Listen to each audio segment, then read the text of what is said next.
жанды су жайықты деген жанды су көзі қара қанды су біздің жүрген жеріміз күнде де базар күнде ду мен шіркіннің сойлынан аталы жерден шапқандай ойбаң жерде сортақ бар жабыдан туған қорқақ бар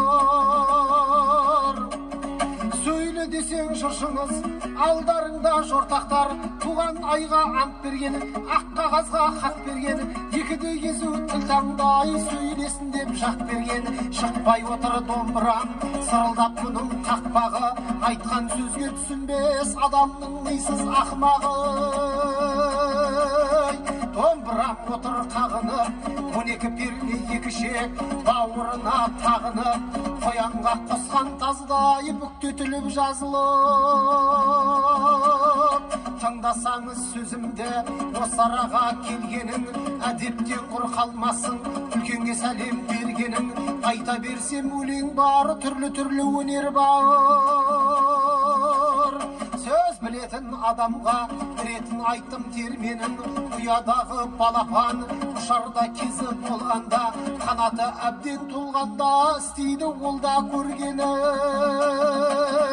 жолдас болсаң жақсымен дұшпаныңды жеңгенің адамдықтың белгісі біріңе бірің сенгенің жарлымын деп қамықпа жетім мүшең сау болса құдайдың сол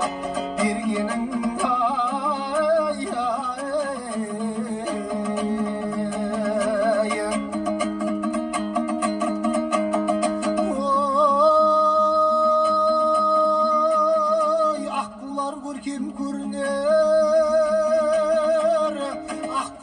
көркем көрінер айдын шалқар көлдегі құралайдың балдары бұлда көркем көрінер орғып қашқан белдегі қыз жігіт көркем көрінер қалың қара елдегі арудан туған кез өркеш бұлда көркем көрінер айтайық деген жердегі қыз бала көркем көрінер беттегі нұрлы қанымен еділде көркем көрінер жағалай біткен талменен арғымақ көркем көрінер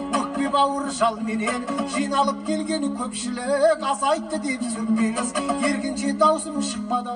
осылай айттым жайменен